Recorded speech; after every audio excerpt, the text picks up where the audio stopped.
music. Something happened with the music. That music, and Brother Phil, you know some of these people like I do. I do a soul music show here, and I talk to a lot of them, the old school artists. They was talking about taking off. They was talking about other realms of possibility, other dimensions. You had George Clinton talking about the mothership. It's the first time somebody sang about it, you know. You had some things going on at Motown with Marvin Gaye, Stevie Wonder. Stevie Wonder sees better than anybody. He don't even need to have the conventional eyesight. That was something that they recognized. At the same time, we had on deck, we had some people who were what the young people would call game changers. What is the tie down and the tie in from music to this cerebral thing that you just made mention of, where our right brain is coming online? Exactly. Well, look at the music that were in the past. Most of the music that was being played at the time were describing the surfaces of our condition. The beauty about our music as black people was that because we were limited in the ability to express ourselves through language, since they gave us the English language, took our language, which then took our mindset and put it into a European context, boxed it into a European's very myopic view of the world. It caused us with just our quote-unquote ebonics, our jive talk, the way we talk black and so forth. Pretty much we were, based upon our lack of ability to manipulate and use the language for clarity of our condition. What we did was, again, describe surfaces of our condition. So all of the ways that we as African people spoke while in this diaspora was based upon a descriptive analysis of our reality. The descriptive analysis was about how we would form the world based upon how the world was treating us based in a racist society. So most of our language was not in depth enough to define what was going on. So what happened is we described our reality in how we spoke and communicated with one another. But in the music, because we did not have the nuances of the language that we spoke, the language that was taken from us had nuances much deeper, much older than the language that we had to adopt. But the music we played, the music we wrote, had the definitions in the sounds and the way we curved a note. That was the definitional analysis of our condition, which is why it moved people to feel things. Because at the time when language did move as we defined it, when it moved us before, that language, the definitional language of our people from Africa, that was taken. The definitional language of our expression in the English world and the world of slavery and the world of captivity came out in the music. That was not found out by these parasitic elite, these scientists, until much later, going into the 60s and 70s, when our definition of the world began to become so spiritually evident that they knew that that was what was driving our reality towards our ascension. So that had to shut down. So when you had Earth, Wind, and Fire, when you had war, when you had the monsters that were putting together sounds, remember, they took away the ability for our young people to play music on the instruments. That's what you call your spirit catcher. The instrument is the spirit catcher. Once you take those out of the school, you no longer expose our children to a spirit catcher. You take it away from them so that they can't take their description of the world and use the music as part of their combination to put the definition of the description, put the definition behind it. That's why when the person is singing about love or singing about the blues, they were describing their reality, but the music that they played was carrying the definitional undertones. So that you didn't need to actually have a definitive statement about what was being made. You didn't need to do any kind of analysis when somebody was singing the blues. The music and the way the brothers and sisters carried that description with the definitional sounds, that then took the whole thing through, which is why it was adopted so quickly by the white across the tracks, and why they took it so quickly. So now, the definitional analysis of what happened is, after the 60s, and we had Ain't No Stopping Us Now. Yes. When the fire sang, Keep Your Head to the Sky. When you began to hear music from Gil Scott-Heron in the bottle. Yes. All of these now were too powerful statements. These statements were too powerful. The music was becoming too powerful. Had to shut down. And it shut down just at the point when I was in music, they began shutting it down. They began synthesizing it. They began to make it into a mechanical beat. They took away the true organic sounds that they knew would work the soul. And when they shut that down, our children, in their genius up in the Bronx, said, okay, well, they take out the instruments from our school. They took it away from us. They told us we couldn't play anymore. They wouldn't give any work to black musicians to play their own rock and roll music. So what did our children do? They took the turntables, they took the old music, and they began to create a hybrid out of it. They began to use their elders' music, and they began to speak that same description using their elders' music as the definitive. But what happened? They knew that every time they tried to stop us some way creatively, we would then grow out of that and become a hybrid. We would constantly evolve. The ascension process had begun. The only thing they could do to stop it was to delay it, to distract it, to cause it to detour. And that's when they held that meeting in California. The prison industrial complex brought all the record company heads together at that time and said, we are about to build a prison industrial complex. The society and we are about to bring the industrial base of the United States down. We are now going to retool by putting everything into a technological format, so we don't need human beings anymore. We do not need any kind of participation by human beings anymore. So what do? We start with the underpinnings of the people, the underclass of the people. We want to create a condition in the mindset of the people who are affected by the description and the definition. Because they are affected by that music, we want to make sure that we attack the music so that we begin to fill the jails. And so that's when they shut hip-hop, which was about feeling good about yourself, overcoming whatever problems you had, dance it out. You don't have to fight. You don't have to war. In this case now, let's raise the thug mentality. Let's raise the war. Let's raise the antagonism. Let's raise what is worse in our people using the power of the definition, the definitive analysis, which is in the music. Destroy that. Take away the nuances of all the violins, the horns, the basses, the drums, the timbales, the zithers, all of the different ways that consciousness works with the different types and textures of sound, and just give them a drum.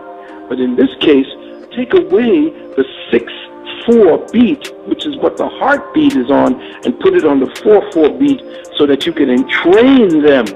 And that's what they did. They attacked the music, gave our young people out there the 4/4 beat, and trained their hearts, which was easier to entrain the information about gangsterism, kill this, I'm gonna wet you here, all of that. And that became the description that the drum beat of the new corner, what they call hip-hop, which was rap, that new drum beat began to drive home the destructive elements of sound, where they attacked us right there in the soul part, where they attacked our analysis, based on our analysis of ourselves, by attacking the description and causing the description to become something else, and attacking the definition and causing the definition to become something else. Yes, indeed. You know, someone had posted on YouTube a lecture that you did uh, that dealt with the first wave of corrupting and hijacking hip hop. And you made mention of Eminem. And it reminded me of a situation that I had a young man that worked for me about 10 years ago. He's a very sharp young man. You know, I had a newspaper, and he asked me one time, he wanted to try me. He said, "What do you think about Eminem?" And then he was sitting, you know how young people do, Dr. Phil. He wanted to see what was my response.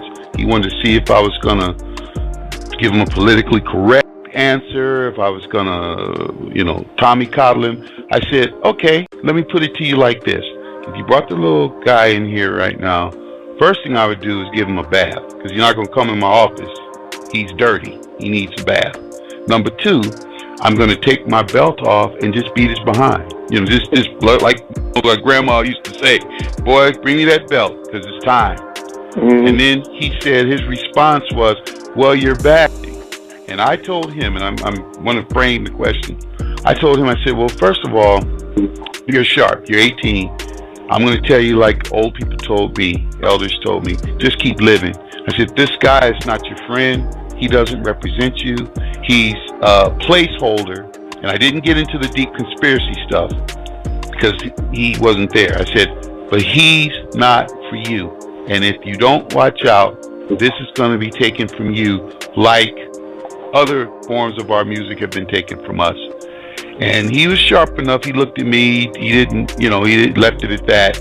And then 10 years later, look what we have. And you made mention of this. You were at the front end doing what you call the I told you so moment.